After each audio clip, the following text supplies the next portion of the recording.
Radio Publique Africaine.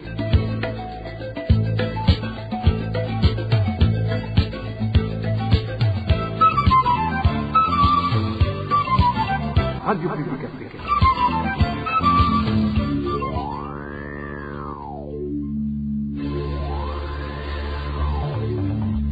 C'est le moment de suivre le journal parlé en français.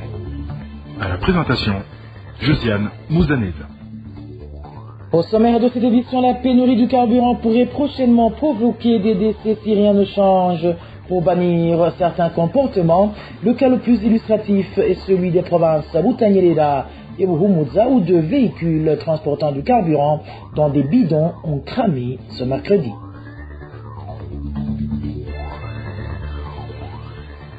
Les boissons fortement alcoolisées nuisibles à la santé humaine car fabriquées hors normes continuent d'inquiéter les Burundais, surtout les parents de Bujumbura. Ces derniers fustigent les autorités qui ne font rien pour stopper ce fléau. Vous le suivrez dans ce journal. Dans ce journal, nous vous parlerons également de l'état de liesse qui anime les commerçants de planches du marché de Djabé, lesquels viennent d'être autorisés à reprendre leurs activités plusieurs semaines après l'incendie qui avait ravagé cette partie du marché. Voilà pour les grandes articulations. Bien le bonsoir sur vous, mesdames et messieurs. Tout de suite, le développement de ces titres.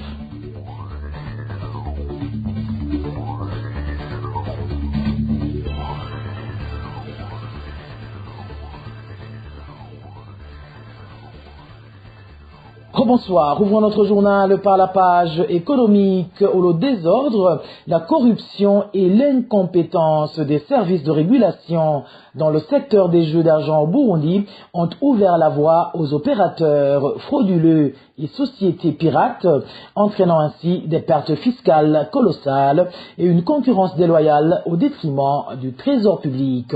C'est un dossier de nos confrères Bob Rugurika et Walter Cuizer. Le secteur de jeux d'argent au Burundi est secoué par un vaste scandale de corruption et de fraude qui saigne le trésor public. Selon des sources bien informées, après l'institutionnalisation de la fraude et de la corruption dans son secteur par le secrétaire général du parti au pouvoir CNDD-FDD, Révérien Dikurio, c'est plus de 3 milliards de francs burundais qui se volatilisent chaque mois dans les poches d'un petit cercle d'individus. Parallèlement à ces malversations économiques, l'incompétence des sociétés de régulation parrainées par le même Révérien Dikurio a ouvert grand la porte des opérations pirates. Des sociétés frauduleuses, non connues et non enregistrées au Burundi, ont inondé le marché national de jeux d'argent. Une source autorisée au ministère du Commerce cite nommément la société Mebelt. Cette entreprise étrangère opère sur le territoire burundais sans aucune autorisation officielle, privant ainsi l'État des recettes fiscales importantes. La même source dénonce également les agissements de la société Triple 80 Stars. Pendant plus de 3 ans, cette société aurait exercé ses activités au Burundi sous le prétexte d'une prétendue intégration, profita en gain des milliards de francs burundais par mois tout en versant des pots de vin aux responsables de la loterie nationale. Notre source au ministère du Commerce est formelle. Le ministère du Commerce et des Finances doivent réagir urgemment et stopper cette hémorragie financière qui affecte gravement la trésorerie nationale. Dans la même rubrique, la pénurie du carburant continue de toucher plusieurs régions du Burundi, y compris la commune Ngozi, située dans la province Butanyerera. Les habitants de cette commune indiquent que les stations-service sont privées de carburant depuis maintenant 2 mois, une situation qui a entraîné une forte hausse des tarifs du transport, compliquant davantage les déplacements de la population. Les précisions avec notre confrère Elvis Niomongeli. Ceux qui se sont entretenus avec la RPA parmi les habitants de la commune Ngozi affirment que cela fait maintenant 2 mois que toutes les stations-service de la commune ne sont plus approvisionnées en carburant. Ils indiquent que lorsqu'une station reçoit du carburant, la quantité est très limitée et insuffisante pour répondre à la demande de nombreux usagers. N'arrivent même plus à aller charger du carburant sur les stations-service, comme l'explique l'un des habitants. Ici à Ngozi, le problème du carburant n'a pas encore trouvé de solution, mais plutôt continue à s'aggraver. Cela passe que présent, chercher du carburant dans les stations-service semble abandonné. Tout le monde achète au marché noir. On comprend donc que le coût du transport a énormément augmenté. Les conséquences de cette pénurie de carburant sont nombreuses. Les frais de transport ont fortement augmenté. Ces travailleurs disent être contraints de s'absenter de leur lieu de travail faute de moyens de déplacement. Les prix des denrées alimentaires ont également connu une hausse à raison de difficultés de transport. Le commerçant des denrées alimentaires au marché calcule dans le prix aussi l'argent qu'ils ont dépensé pour le transport. Ceux qui font le transport à moto et en véhicule, ils travaillent difficilement parce qu'il arrive qu'ils n'aient pas l'argent pour payer le transport à cause des prix et il y a même des cas où ils sont obligés de s'absenter au travail. Les propriétaires de véhicules et les utilisateurs d'engins fonctionnant au carburant indiquent qu'ils n'ont désormais d'autre choix que de s'approvisionner sur le marché noir où une bouteille Kinju d'un litre et demi coûte désormais 20 000 francs burundais. Les habitants de la commune de Ngozi demandent au gouvernement de trouver une solution durable à cette pénurie de carburant. Ils estiment que cette crise aggrave considérablement les conditions de vie et constitue désormais un véritable frein à les activités quotidiennes. Merci à toi Elvis Niomungiri. Cette pénurie du carburant fait que cet or noir se vend de plus en plus secrètement, provoquant ainsi des accidents. Ce mercredi, 2 véhicules ont pris feu alors qu'ils transportaient des bidons d'essence. Cela s'est passé en commune Kilemba et Muyinga, respectivement dans les provinces Butanyerera et Muhumuza. En plus de ces véhicules, d'autres dégâts ont été enregistrés côté administration et police. Tous se réservent de tout commentaire. Emmanuel Nyungeko nous en dit plus. Le premier véhicule a pris feu dans la nuit de ce mercredi à jeudi. Il transportait un gros fût contenant du carburant appartenant à un homme d'affaires prénommé Fiston. Ce dernier habite et vend du carburant de type essence et gazoil dans la localité dite Masanganzira en commune Kiremba dans la province de Butanyerera. Les informations en provenance de Masanganzira indiquent que jusqu'au matin de ce jeudi, l'on n'avait pas encore connu le nombre de litres partis en fumée ainsi que les causes de cet incident. Quelques minutes après, un autre véhicule de type CNT qui lui aussi transportait du carburant a pris feu au moment où il arrivait à Gasuru en commune de Muyinga. Les personnes à bord de ce véhicule auraient fui car ceux qui sont arrivés sur le lieu ont trouvé les portières de cette voiture ouvertes, une maison proche de la route et tout ce qui était à l'intérieur ont été totalement endommagés par le feu, mais les responsables du ménage sont parvenus à se sauver. Pour ces 2 accidents, un camion anti-incendie en provenance de Kobero, en commune Butihinda, est arrivé après 2 heures sans pouvoir rien sauver. Les accidents dus au carburant vendus par des citoyens qui n'ont pas de station deviennent de plus en plus multiples à Masanganzira, commune Kiremba, en province de Butanyerera, au moment où c'est le 2e accident qui se produit chez ce même commerçant prénommé Fiston dans une période de moins d'1 année. Dans les villes de Kirundo, Ngozi et Kayanza, plus de 5 motos ont été déjà calcinées suite au carburant vendu au marché noir. Malgré l'augmentation des accidents causés par le carburant, ceux qui le commercialisent ne cesse de se multiplier dans les villes de Muyinga, Masanganzira, Kirundo, Kayanza, Ngozi et ailleurs. Nos sources dans ces localités expliquent que même les autorités font partie de ceux qui s'approvisionnent chez ces commerçants au lieu de lutter contre cette fraude. Ce carburant vendu illicitement est importé en grande quantité en provenance de la Tanzanie. Les besoins humanitaires d'urgence demeurent préoccupants dans plusieurs régions du pays. Dans son rapport publié en juin 2026, le Fonds des Nations Unies pour l'enfance, UNICEF en sigle, souligne que certaines catégories de la population nécessitent une attention et une assistance prioritaires. Il s'agit notamment des personnes déplacées, des populations confrontées à des difficultés d'accès aux soins de santé, ainsi que des communautés durement affectés par les effets du changement climatique. Les détails avec David-Claude Mbananayo. Dans son rapport de juin 2026, l'UNICEF indique que le Burundi a continué à faire face à plusieurs défis humanitaires, principalement liés au mouvement de population, aux difficultés d'accès aux soins de santé et aux effets du changement climatique. Concernant les réfugiés congolais accueillis au Burundi sur le site de Busumba, l'UNICEF précise que depuis le 23 avril 2026, plus de 9000 réfugiés congolais sont entrés volontairement dans leur pays, tandis qu'environ 54 000 demeuraient encore sur le site. Le rapatriement des réfugiés burundais en provenance de la Tanzanie s'est également poursuivi.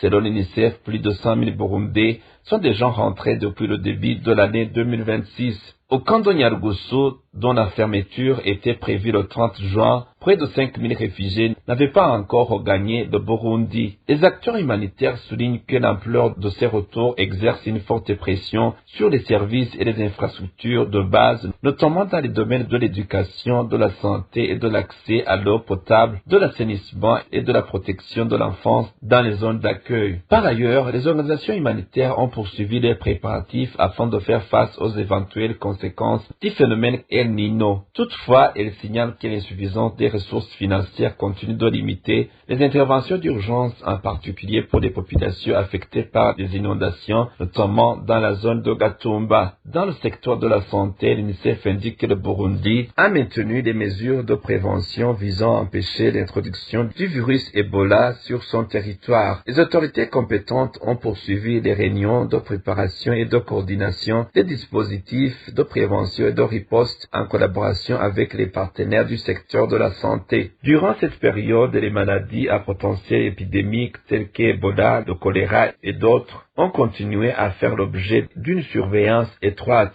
L'UNICEF souligne également que la malnutrition demeure préoccupante parmi les réfugiés, les rapatriés et les communautés hôtes. Cette situation contribue à l'augmentation du nombre de personnes nécessitant une assistance humanitaire d'urgence dans plusieurs régions du pays. David Claude Mbananayo, je vous le disais en titre, les habitants de la ville de Bujumbura se disent très préoccupés par les boissons fortement alcoolisées qui détruisent la santé des consommateurs, surtout la jeunesse. Ceux qui se sentent entretenus avec la RPA dénoncent l'inaction totale des dirigeants du pays face à ces boissons fabriquées au Burundi et qui font des ravages dans toutes les couches de la population, en particulier chez les jeunes. Le point avec Nadège Irakoze. Ces différentes boissons fortement alcoolisées qui font des ravages dans la ville de Bujumbura, car elles sont très nuisibles pour la santé de ceux qui les consomment, inquiètent beaucoup les habitants de la ville de Bujumbura, en particulier les parents, parce que les jeunes sont les plus menacés par la consommation de ces boissons, racontent ses parents. Ces boissons surnommées Udusaravgayi, Bangara, Kik, Nugasaze sont fabriquées dans notre pays. Les gens qui les consomment, qui pouvaient auparavant porter 100 kilos, actuellement, ils ne sont même pas à mesure de porter 50 kilos. Dans mon quartier, il y a un endroit où chaque matin on trouve des gens qui rampent par terre à cause de l'ivresse. Des fois, ils se battent entre eux. À présent, les jeunes et les adultes qui avaient la force de travailler ne sont plus capables de faire quoi que ce soit.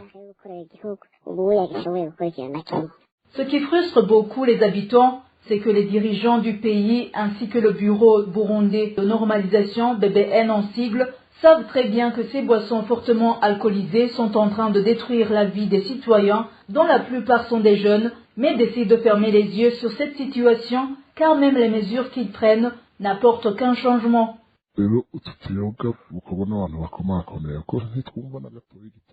Ces boissons très nocives sont fabriquées par des personnes en position de pouvoir, car nous ne comprenons pas pourquoi la BBN ne peut pas constater que ces boissons sont très nuisibles pour la population. Ça se comprend qu'il y a de la corruption, car pour qu'une société ait l'autorisation de les fabriquer, la BBN devrait examiner la composition chimique de ces produits s'ils ne vont pas nuire à la santé de la population. Ça fait de la peine de voir que la boisson nommée Kik, qui était vendue en petite quantité à moins cher, ils ont exigé de la vendre dans de grosses bouteilles pour décourager les consommateurs. Malgré que la bouteille soit vendue à 15 ou 18 000 francs burundais, les consommateurs s'arrangent pour l'acheter. Après avoir bu cette boisson, les gens sont pitoyables. Cette situation nous fait de la peine car les autorités sont là sans toutefois réagir.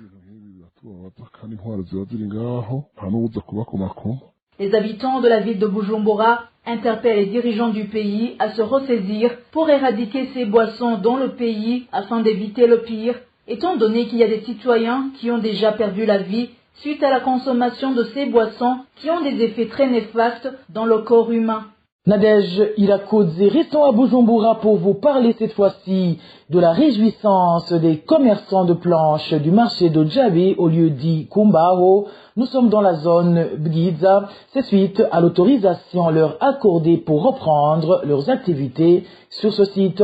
De leur côté, les clients espèrent une baisse du prix des planches, vu que dernièrement le coût de ces dernières avait sensiblement augmenté. Le reportage est signé d'Annie Claire, il la trouve. Les commerçants du marché du bois de Djabé, situé dans la zone Giza en mairie de Bujumbura, se réjouissent de la décision des autorités les autorisant à reprendre leurs activités sur leurs anciens sites de travail. Au micro de la RPA, l'un d'eux a souligné que ce marché constitue une importante source de revenus sur de nombreuses familles. Ce ne sont pas seulement les commerçants qui se réjouissent de cette réouverture. Nous aussi, les clients qui nous approvisionnons habituellement sur ce marché, sommes très satisfaits. Pour les habitants des quartiers voisins, notamment Djabé, Nyakabiga, Bgiza, Buyenzi, Rohero, quartier asiatique, industriel Ngagara, c'est un véritable soulagement. Nous sommes heureux de retrouver ce marché qui nous permet de nous procurer facilement du bois pour les travaux de construction et de rénovation. Les acheteurs de bois, quant à eux, appellent les commerçants à revoir les prix à la baisse afin de rendre les produits plus accessibles. Nous espérons également que les prix du bois retrouveront leur niveau d'avant. Ces derniers temps, le prix d'une planche est passé de 5 000 à 7 000 francs. Nous demandons aux commerçants de revoir leur prix à la baisse afin de rendre le bois plus abordable. Pour rappel, le marché du bois de Djabé avait été fermé après l'incendie qu'il avait ravagé dans la nuit du 21 au 22 juin 2026. Merci à toi, Dani Claire. Ilatkoum va de Bujumbura Cap sur Gitega, où les cultivateurs qui exploitent les marais situés autour de la commune Gitega craignent de ne pas obtenir une bonne récolte cette année, faute d'avoir reçu les engrais destinés à la 3e saison culturelle. Ils estiment que l'État aurait déjà dû leur fournir ces engrais, puisque cette saison agricole commence ce mois de juin. Plus de détails avec Hervé Niohid. Dans la commune de Gitega, les marais de Karira et de Nyabugogo figurent parmi les zones agricoles qui n'ont pas encore reçu les engrais destinés à la 3e saison culturelle. Les agriculteurs exploitant ces marais indiquent que les années précédentes, les responsables de la distribution mettaient les engrais à leur disposition dès le début du mois de juin, leur permettant ainsi de préparer les cultures dans le délai requis. Cette année, cependant, ils n'ont toujours pas bénéficié de cet appui, témoigne cet habitant. Habituellement, les commandes d'engrais étaient effectuées au mois de juin afin que les agriculteurs se préparent pour la saison culturelle dans les marais, notamment pour cultiver le maïs, le riz ou le haricot. Ces cultures étaient normalement semées durant cette période, mais aujourd'hui, nous sommes déjà au mois de juillet et nous ne savons pas si la saison C a été abandonnée puisqu'aucune commande d'engrais n'a été lancée. Les cultivateurs précisent également qu'ils n'ont pas encore été approchés pour le paiement des contributions habituellement exigées dans le cadre de l'attribution de ces engrais.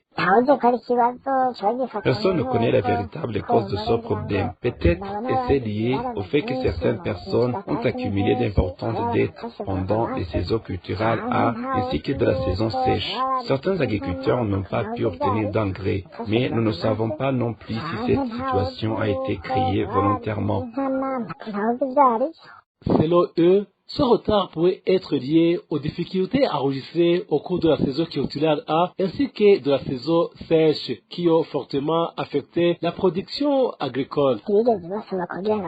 Les responsables ne nous ont jamais demandé de passer des commandes d'engrais. Nous ignorons pourquoi cela n'a pas été fait. Le temps passe. Nous sommes déjà au mois de juillet alors qu'au mois de septembre, ils commenceront probablement à demander des commandes pour la saison d'automne. C'est là que se situe le problème.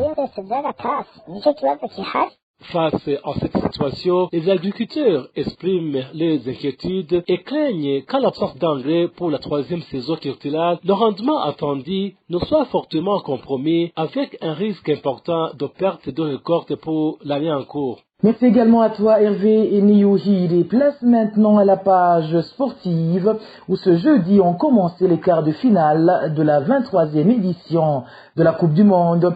Sur les 8 pays concernés, un est africain, un sud-américain, les 6 restants étant tous européens. Aujourd'hui, la France croise le fer avec le Maroc. Vendredi, l'Espagne jouera contre la Belgique. Et samedi, l'Angleterre affrontera la Norvège, tandis que dimanche, l'Argentine se mesurera à la Suisse. Sachez que jusqu'à présent, Lionel Messi est le meilleur buteur avec 8 buts. Et voilà, amis fidèles de la RPA, c'est par cette actualité sportive en brève que nous mettons fin au journal en français de ce jeudi 9 juillet 2026. Merci pour votre aimable écoute. Merci également aux équipes rédactionnelles et techniques pour leur franche et parfaite collaboration. À la présentation de ce journal, vous étiez avec Josiane Mozaneza. Bonne soirée chez vous. Au revoir.